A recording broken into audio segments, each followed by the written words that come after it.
Welcome back, everyone, to Meditations by Gregory T. Obert, bringing you the best new guided meditations and mental health discussions every week. I'm your host, clinical psychologist, Dr. Gregory T. Obert. Thank you so much for joining me today.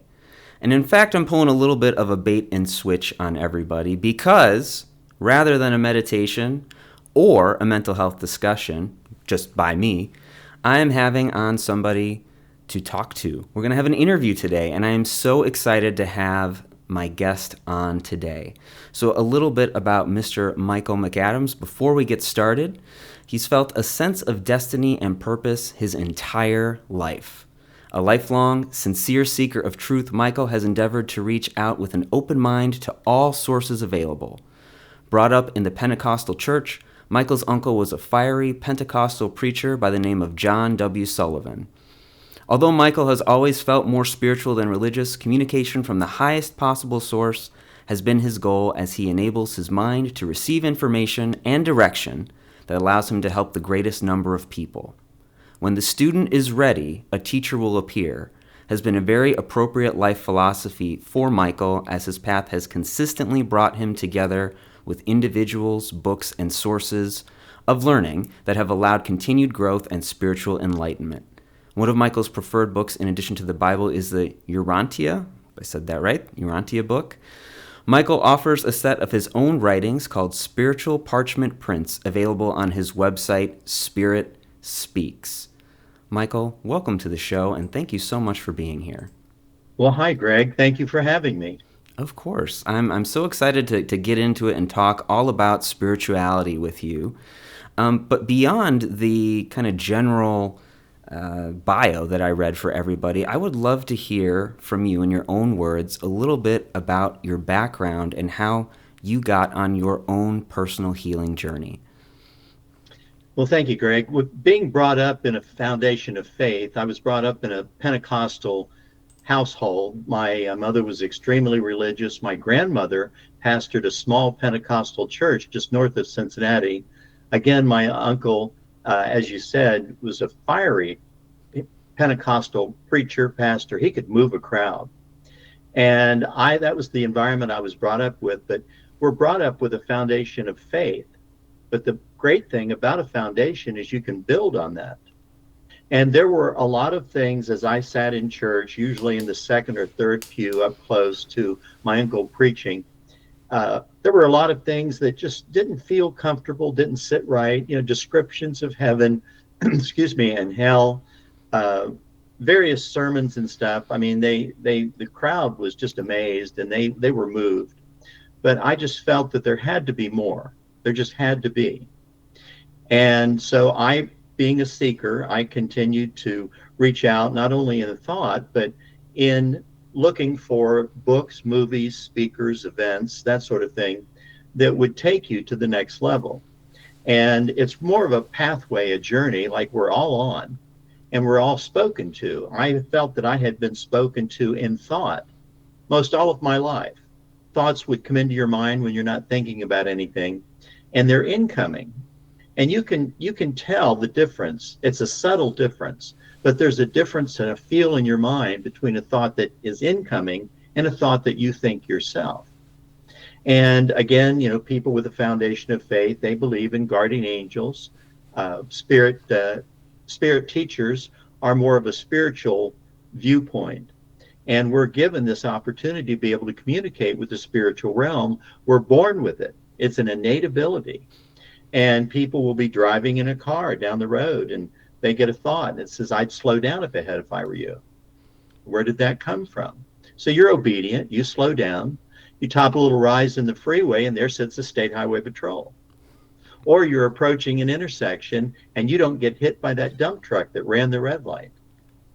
So it behooves us to pay attention and make sure that we can identify the information that's being given to us that is always going to be of a positive nature. Yeah. I can certainly say from personal experience, I have had those thoughts pop into my head, maybe slow down a little bit, and it actually ended up being to my benefit. So I can totally see that being useful. I guess I'm a little curious from your perspective how you know something is just coming to you versus a thought that you just think yourself? Well, again, it's a different feel in your mind. It's subtle. But once you can identify the difference between an incoming thought, when your mind is quiet, quiet your mind, you're not thinking about anything. If you're driving, radio turned off, or if you're just sitting, you don't have to be in deep meditation with your legs crossed, chanting a mantra. It's just information that's given to you on a regular basis. There are various spirit guides, spirit teachers, again, angels, if that's your perspective, that are given to us to help us along our way. And you had spoken about the Urantia book. That's a book sponsored by a foundation out of Chicago. Their world headquarters is on Diversity Parkway in Chicago. And the book itself talks about personalized thought adjusters.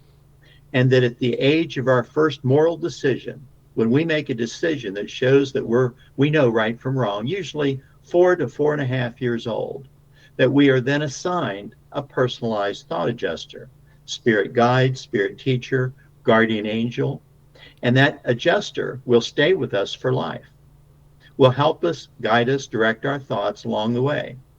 And we're not required to be obedient. We have a pesky little gift called free will.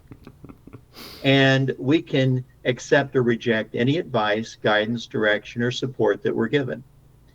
But we can test the spirit and we can see which way works out the best, for our journey.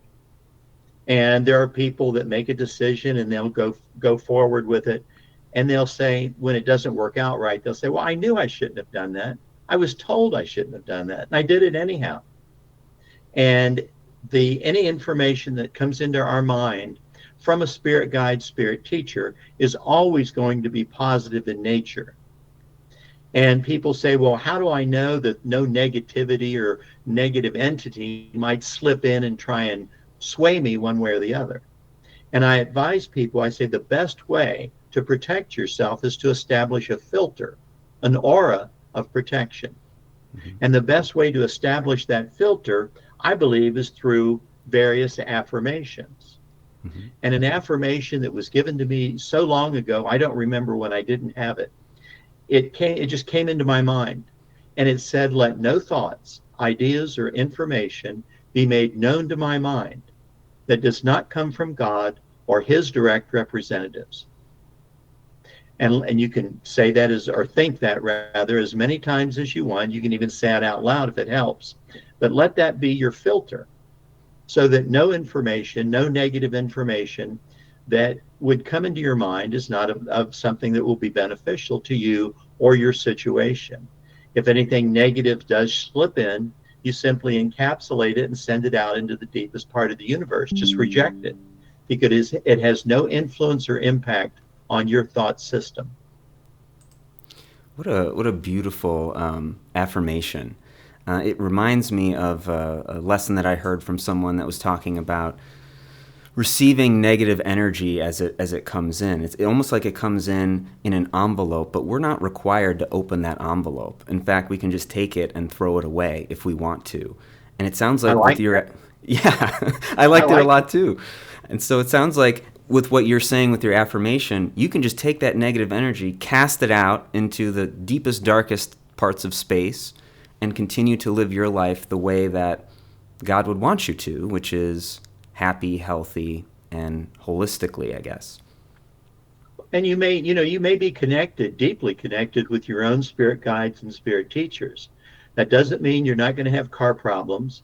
Doesn't mean you won't have problems with family issues or work issues. Things that may not always work out right, but we are on a journey and we're on a pathway.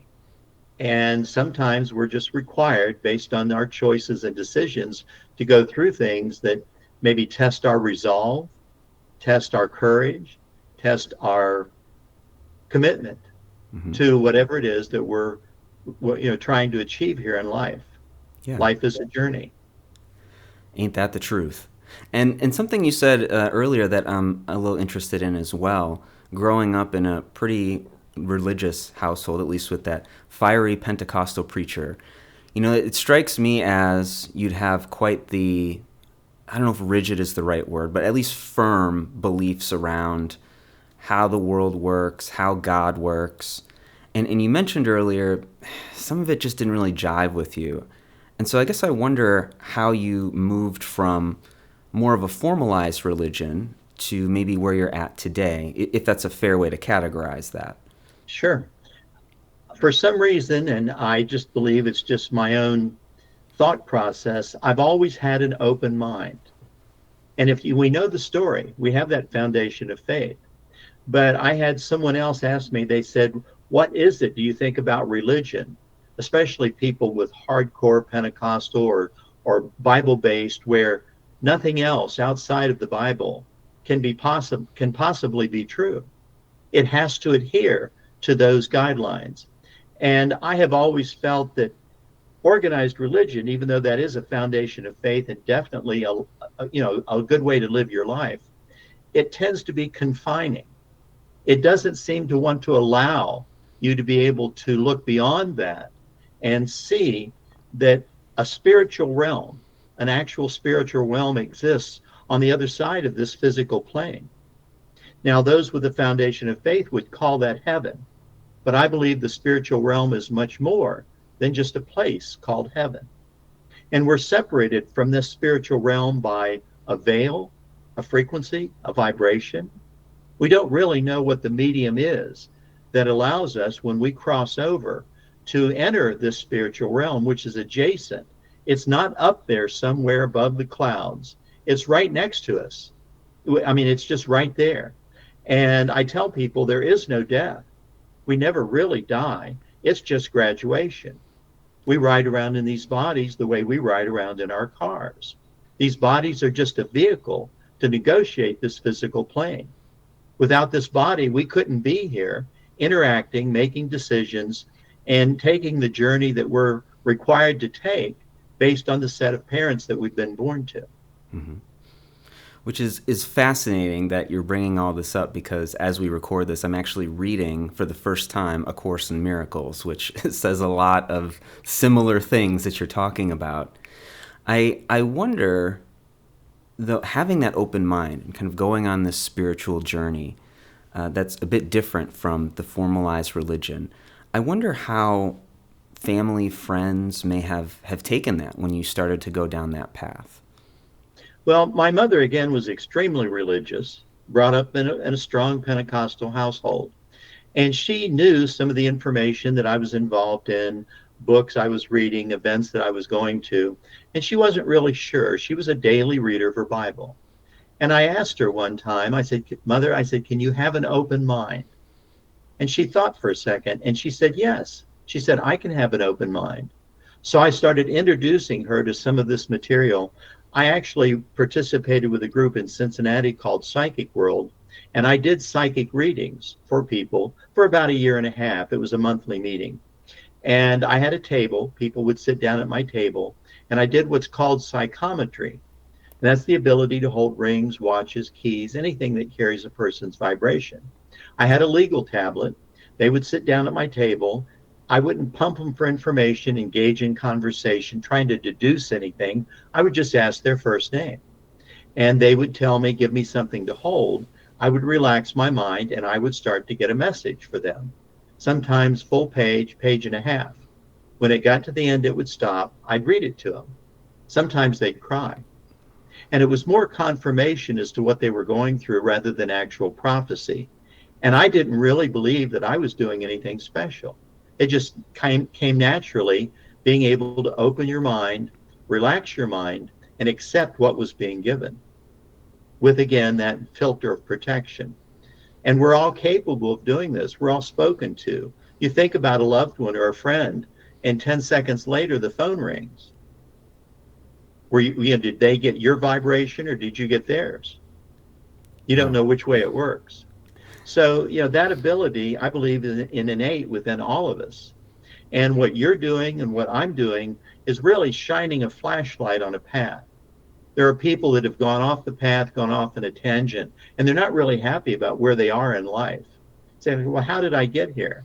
Well, you were a product of choices and decisions. Well, how do I make better decisions? Tune into your own spirit teachers, spirit guides, allow yourself to be led. watch information like we're talking about now, and be able to reach out with your mind to know that you're being led on the right path. Yeah. Which isn't always easy, especially if we're kind of cluttered with maybe that negative energy or we're not doing any kind of self care practices. And I wonder, considering this show started off as a guided meditations podcast, I wonder how meditation may be able to help us get in tune with that voice. Well, I don't really meditate. I don't think I ever have actually, but there are people that will allow that. It's such a calming, focusing aspect of a way to tune in. You know, there are people. Edgar Casey. Are you familiar with Edgar Casey? I know the name. He was amazing. He would receive messages and information under hypnosis, which again is almost like a form of meditation where you drop down in level. But once you can recognize that this information is incoming and available really 24 hours a day when we're not really expecting it, the information is always there, depending on what it is that we're dealing with and going through. There is a message that my mother received working around the kitchen one day when we were talking about doing these messages, or doing a book rather. She wasn't really sure that she wanted to put these messages in a book. Volume one, have you seen the book? May I hold this up for your audience? Yes, please. That is the book. Was my mother, Wilma Jean. And volume one was pretty much the entire book are personal messages given to my mother and given to me. She would be led to sit down in a dedicated session, and her spirit teachers would move in and give a message to her addressed to her. Then my spirit teachers would move in and give a message addressed to me. But it's like these messages and teachings are woven with a universal thread. Mm-hmm. And everyone who has read these messages have said, well, this sounds like what I'm dealing with. This sounds like they're talking to me. And I tell people, I say, when you read the book, read each message once as it was given for my mother and given for me. Then read that same message again as if it's being presented for you and see what hits. It's amazing what hits. Yeah. But she was working around the kitchen one day, and this message, these words started to come into her mind and thought. She knew it was incoming. She picked up pen and paper. She had beautiful handwriting. And this was a message that she received that she felt was confirmation that she should put these messages and teachings in a book. She had been praying about it. May I share this with you and your audience? Please. And this message, this just gives you an indication of how these spirit teachers speak and the depth and quality of this information. Emptiness is part of fulfillment. Let your resources fill the void left so that distinction of your purpose can be found. Expression is always self-explanatory. Therefore, look inside and anchor all your beliefs beside those still waters that will take away your troubled view and renew your strength to recapture that which was lost, but is now found to be adequate to pursue the course set before you. And as you reconcile your being to represent those qualities that have been left intact, God will see to it that although circumstances have been trying, to say the least, your weariness will disappear as clouds once removed allow the sun to shine to dispel the gloom and darkness that has pervaded your countenance. And as once described before, a token of this presence will be deposited to your account and books recorded in his name. What a beautiful message. And again, I have Michael McAdams here, spiritspeaks.com, and he's reading an excerpt from his book, An Angel Told Me So. This is for the audio listeners. An Angel Told Me So. And these messages came to his mother, and as well as yourself, it sounds like. They come to you, although maybe those aren't in the book. Tell me a little bit about what it was like to work with your mother around getting these messages and putting them down into a book. Well, she had been interviewed on television in Cincinnati. Like I said, she had taught a series of classes. She did readings in her home. She was pretty well known in the area here in a tri-state area, Ohio, Indiana, Kentucky. And once she started receiving these messages, volume one was the entire book was a period from August of 1977 through the end of the year in 1977. Just those 5 months. And she would receive one message, two messages a week. Sometimes she'd get two in one day. And this was not channeling, if you know what channeling is. This was not automatic writing. When she was led to sit down in a session, she had set up an electric typewriter in her kitchen. And she would be led in her mind, we have a message for you. She would go in and sit down, light a candle, say a prayer, ask for protection, because you are opening your mind. And she would see 3 or 4 words just float into her mind and hang there. Once she typed those 3 or 4 words, they would just fade away, and 3 or 4 more would show up. That's how she got these messages. Full page, single space typed, many times with no paragraphs, but these spirit teachers do give punctuation. And some of the sentences are 100 words long. And they're not run-on sentences. They're just that deep, that profound. So working with my mother, Wilma Jean, I mean, she would always make a copy of a message that she would share with me, so that I had a running log of everything that she was receiving. And again, it's just an amazing body of material, so pertinent to the people that read it. Yeah. Even on your website, spiritspeaks.com, under your profile, there is an excerpt from August 18th of 1977.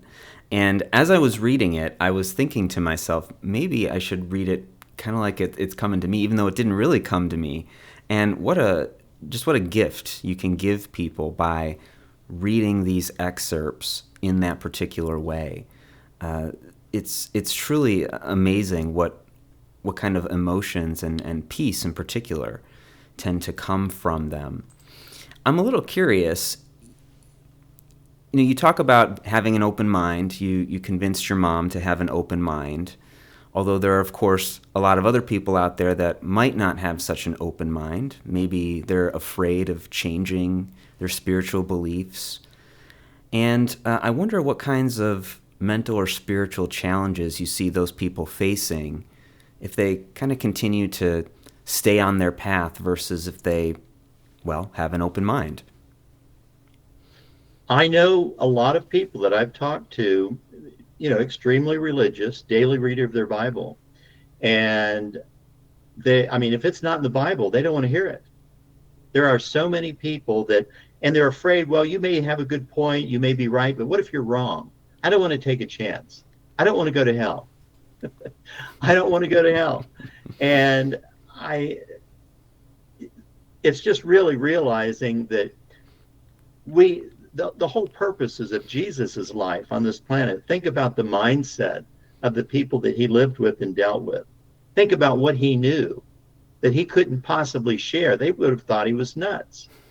And look where he had come from. Jesus existed with God in the spiritual realm and does so to this day.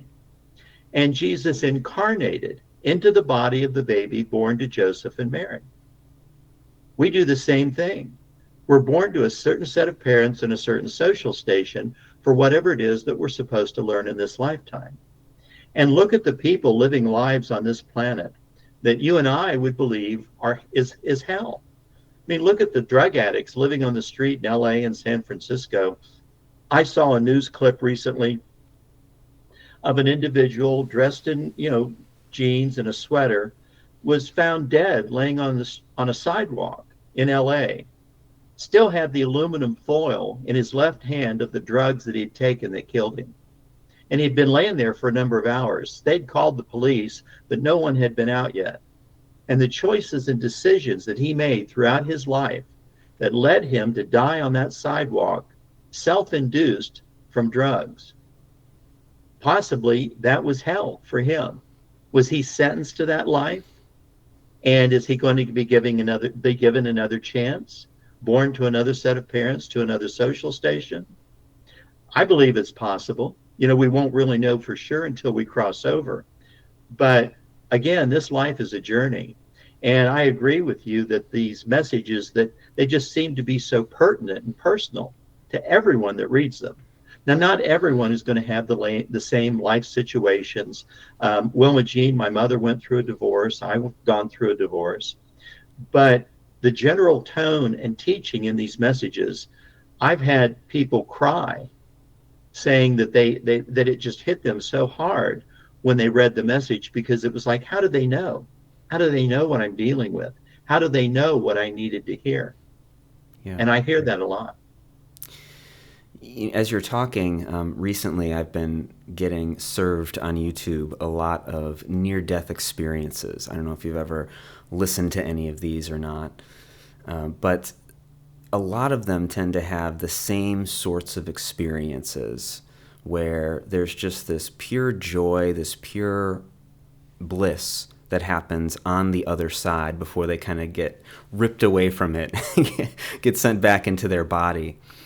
And one of the things that makes me think of is again, this A Course in Miracles talking about the great forgetting, how we tend to forget that we are actually part of God, we are made in His image. And when you give these messages, you talk about people crying, people just feeling like they're not alone. That's kind of how I interpret that there's someone or something out there watching over them. And it just seems like such a powerful, transformative moment for them. Oh, I agree. And maybe that's what it took. That's it just came into my mind as you were talking. There are people who want to believe, or at least want to be open-minded to information, because we're here to learn, to grow. But they're just so afraid. And I believe that people that are given these opportunities to have a near-death experience, maybe that's what it took for them to open that door and be able to realize that there is so much more than just existence on this physical plane.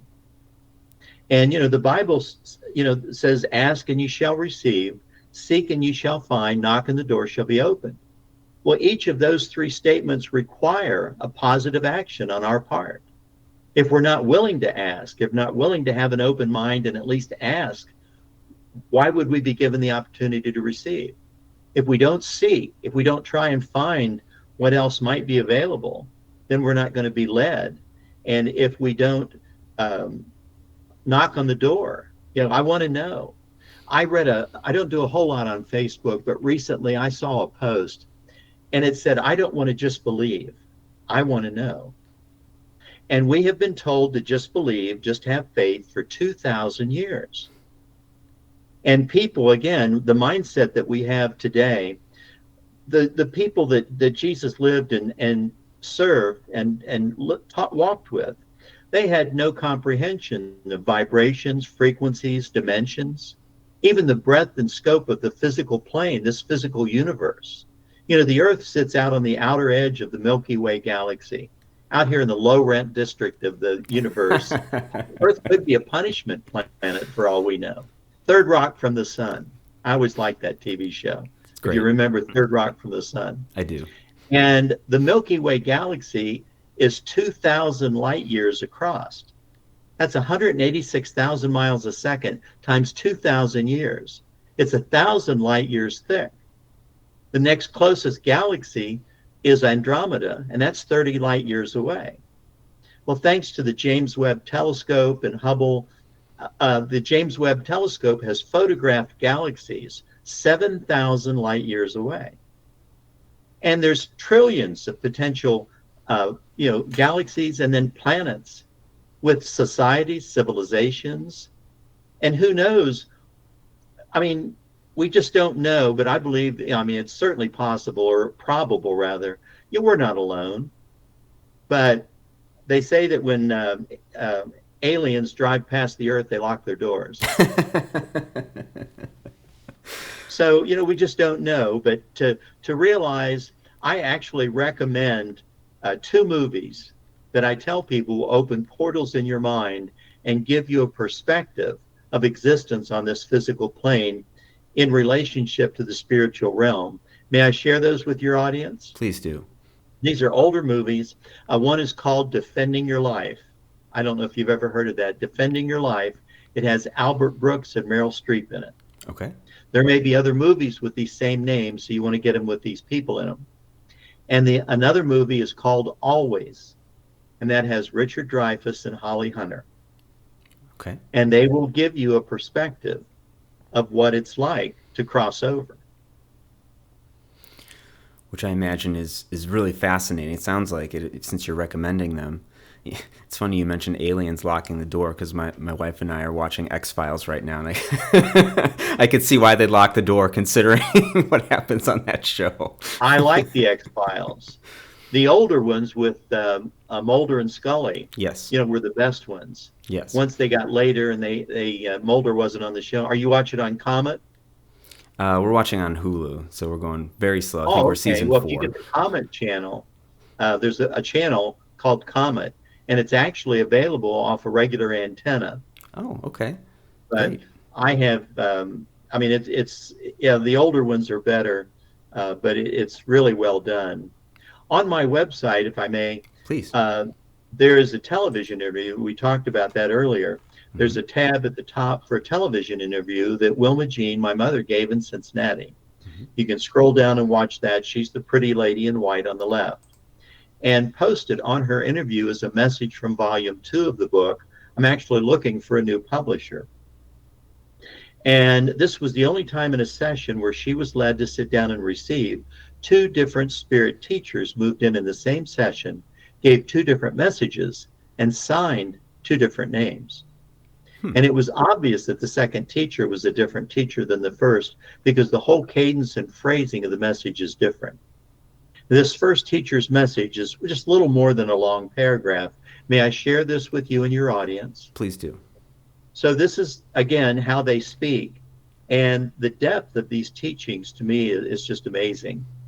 There is a resurrection period through which man must travel in order to come into the realm of things godlike. You are to consume and digest all that is given here, as this comes from one highly qualified to meet the needs of this generation. You are not the sole property of yourselves. God still holds the everlasting command over your being, and in him must one take refuge. You are to be considered as one who has been stripped of all belongings and left to die by the wayside. In this manner, are you then open to any help that would be forthcoming? You are by your very nature ones who would depend on your own intellect to carry you through. However, by giving of your soul into the hands of God, do you prosper and develop more freely into that which denies the outcome of some situations, knowing full well that it is the hand of God leading and directing you so that you may arise victorious in the end. There is never a time when you will be without the Father, nor his ever-loving approaches, to see that you follow the path that directs you homeward. Take note that we say homeward. As your heavenly Father so resides in that vast and surmountable environment of time and space, so shall ye abide in joint communication with him by the grace with which he covers you, and by your ability to accept this grace and use it for your own development. There are others here who wish to make themselves known to you, so I will step aside for this time. My love and devotion follows you as you trot onward, but ever faithful to your goal. That message was signed, your loving guide. Now that next to the last line made me sit up and take notice. He says there are others here who wish to make themselves known to you. My question is, who are the others and where is here? What do you mean there are others here? Where are you in relation to us on this physical plane? Yeah. And the answer to that is they are in a spiritual realm adjacent to this physical plane. And we are born with the innate ability to communicate. It's two-way communication. They receive our thoughts, prayers. Those with the foundation of faith reach out to the spiritual realm in prayer. Others who are more spiritual in nature reach out to their spirit guides, spirit teachers. I believe that, they say God answers all prayers. Sometimes the answer is no, depending on what you're asking for. Yeah. So I thought that was an amazing an amazing message. And then a second teacher, that teacher moved out, another teacher moved in, gave a page and a half long message. I won't read the entire message, but these spirit teachers repeatedly end these messages either with a really deep or profound last paragraph or a deep, meaningful last sentence. May I share this last paragraph with you and your audience? Yes, please. So this was the second teacher that moved in. This was the last paragraph of his message. You are not as sheep herded here and there, but you are likened unto the lamb that is cared for individually, nourished and loved until the full and total development allows it to be master of itself. So is man so kept, and denied only those things that would not in the long run nourish his spirit. God is all wise and loving in his dispensations. We are not to judge the workings of our Father, nor are we to judge each other.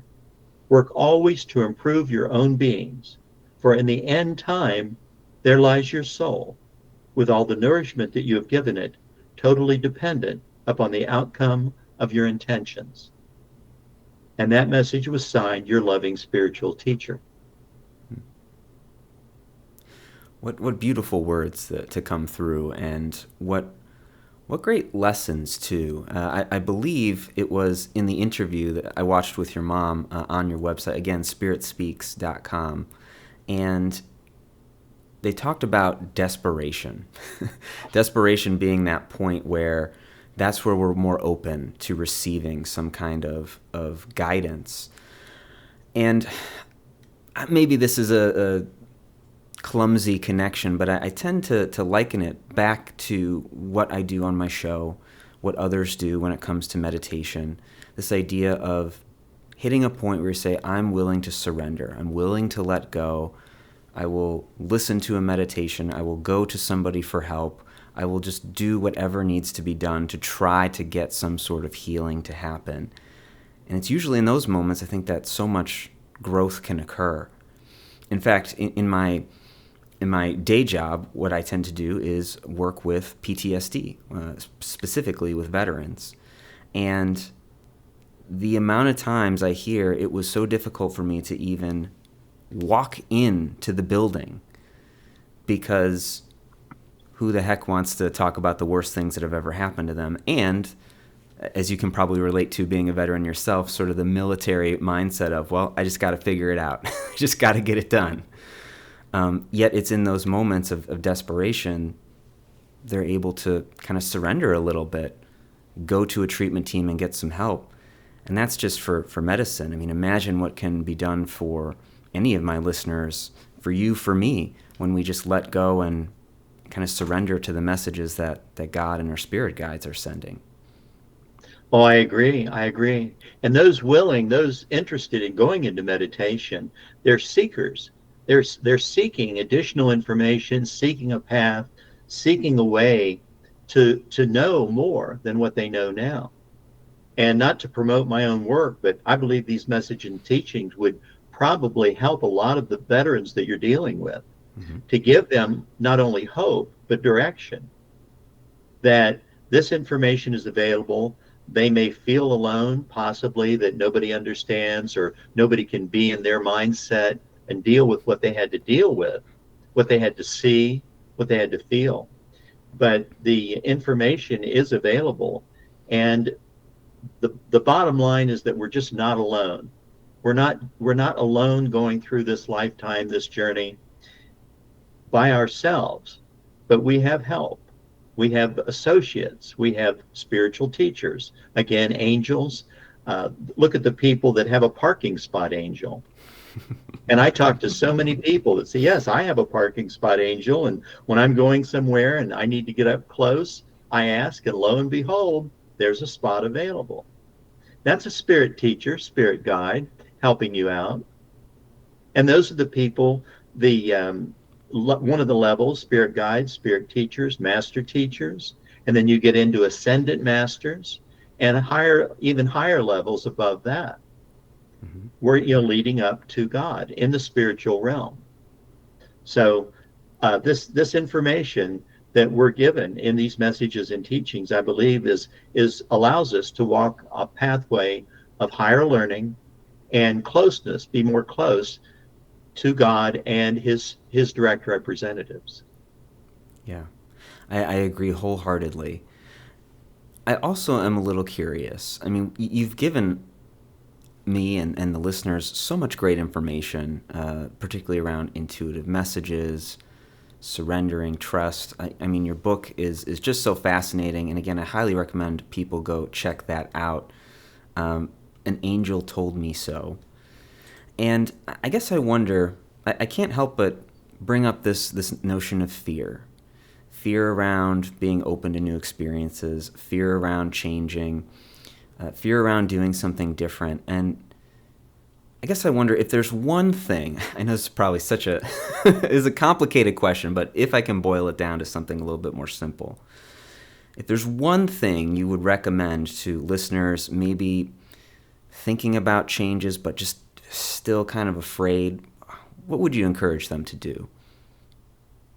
Allow yourself to be led. I mean, we all have our druthers. We all have our choices and decisions. We all have things that we wish they would go a certain way. We may want to be with certain people. If it's difficult, if it's not panning out, you're not meant to be with that person. If you're trying for a job and one obstacle after another comes up, you're not meant to have that job. People need to get past, their desires. I mean, your desires lead you down a path.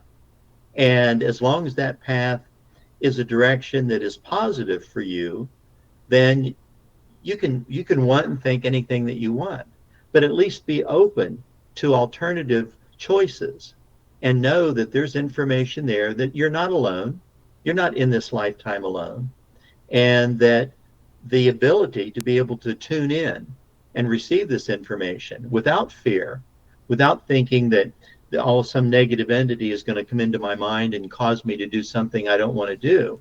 You have that filter of protection. You've already established that.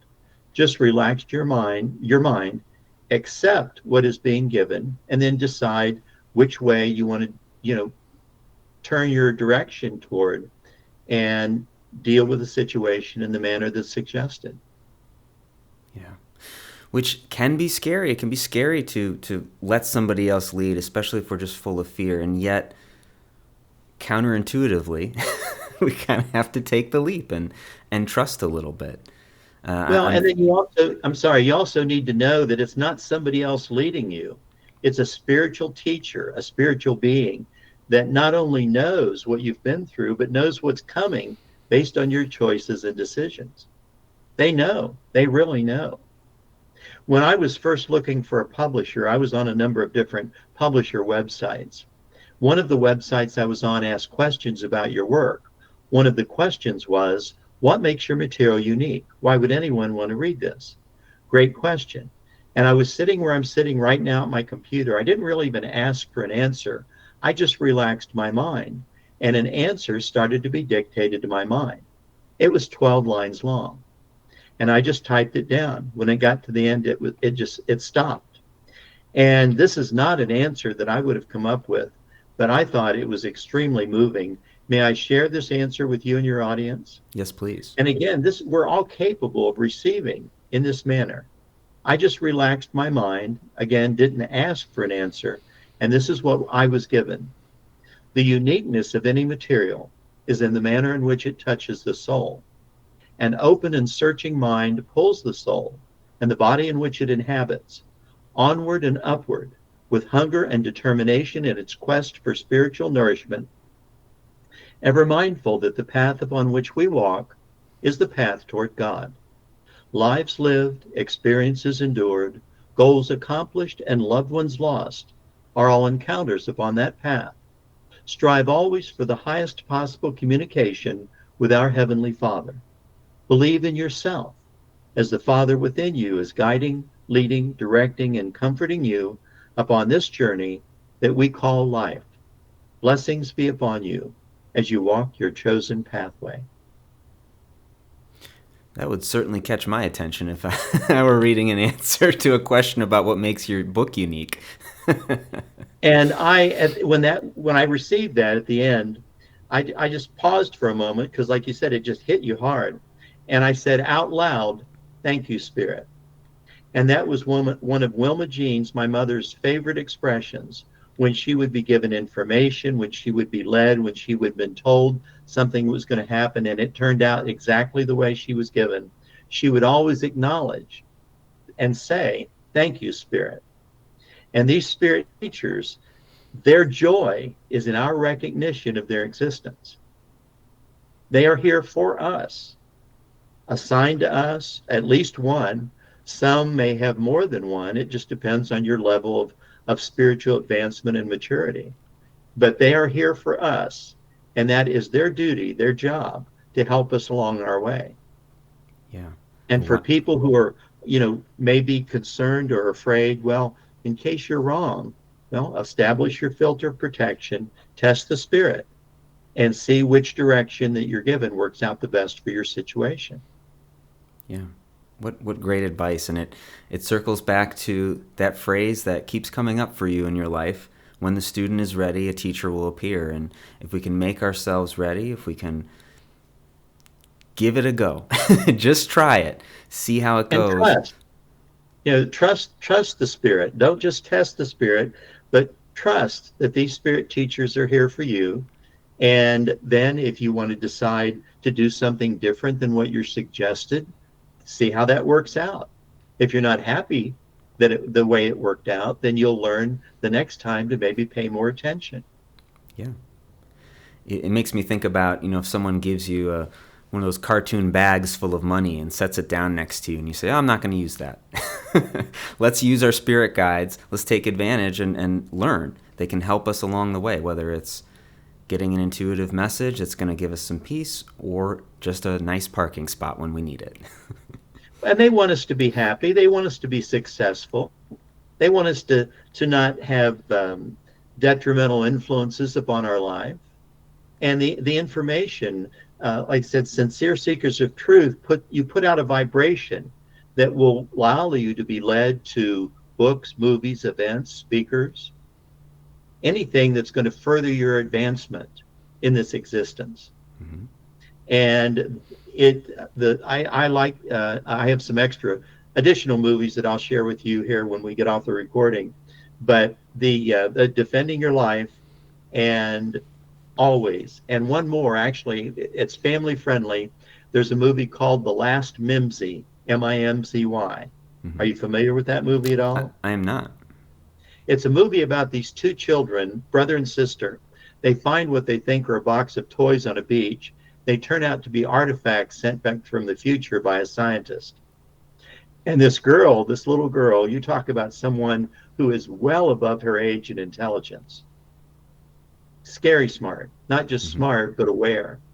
And it's an open your mind and receive type of movie.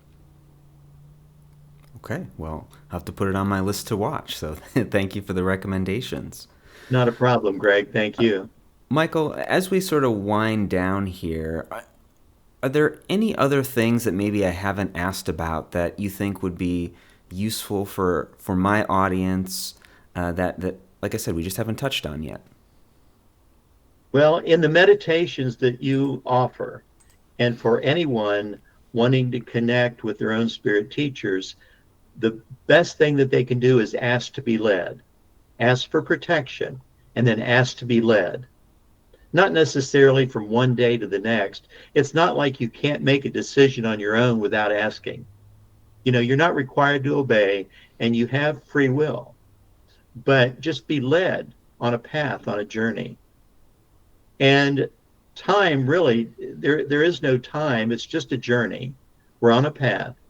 And for people that want to know, really want to know, not just not believe, but want to know, information like you're sharing in your meditations and your podcasts, the information in these messages and teachings. And as these spirit teachers moved in over the years, like I said, these messages and teachings were received over a period of 22 years. It was obvious that higher teachers started moving in, giving even deeper and more profound teachings. And in one of the messages that Wilma Jean received, the spirit teachers presenting the message even referenced higher teachers. And they said, we received this information from our higher teachers, and we in turn share it with you. So these spirit teachers are acknowledging even higher levels of teachers above where they're at. Mm-hmm. To me, that's an amazing admission. Yeah. The So high, if you can just, tune in and know that, again, life is a journey. There is no death, and we will cross over one of these days. Absolutely. And for those still skeptical, I mean, even science attests to this. What do they say? Energy can neither be created or destroyed, it just changes form. So when we die, there's something else for us. Uh, And one of the things that people seem to ignore, and I don't know where it's at in the Bible, but Jesus said, "As greater works as I do, even greater works shall ye also do." Now, why would the divine Son of God say that to humans, to mere mortals, unless it was true? And again, he incarnated, existed in the spiritual realm, incarnated into the body of the baby born to Joseph and Mary. Do we do the same thing for whatever it is we're supposed to learn in successive lifetimes? And if you're open to that, you're open to reincarnation. yeah. Which is, I feel like there's so much more there to discuss. And I recognize we're coming up on time. So we might have to have you back if you're open to it, just to talk a little bit more about reincarnation and past lives. I think that would be such a fascinating discussion. But Michael, where can people learn more about you? Where can they support you?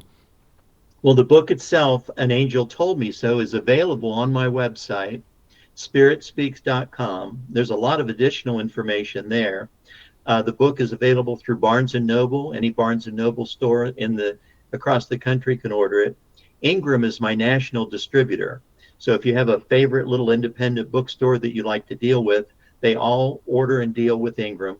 And then the book is available on Amazon.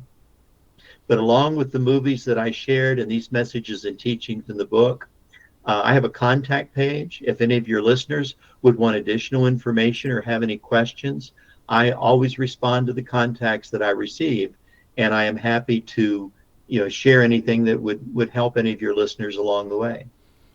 Wonderful. And I believe there's some social media as well. I have a website, although I'm sorry, a Facebook page, but I don't do a whole lot with my book on social media. I probably should do more, but I've been busy with these interviews and even personal appearances, presentations, and book signings that I share.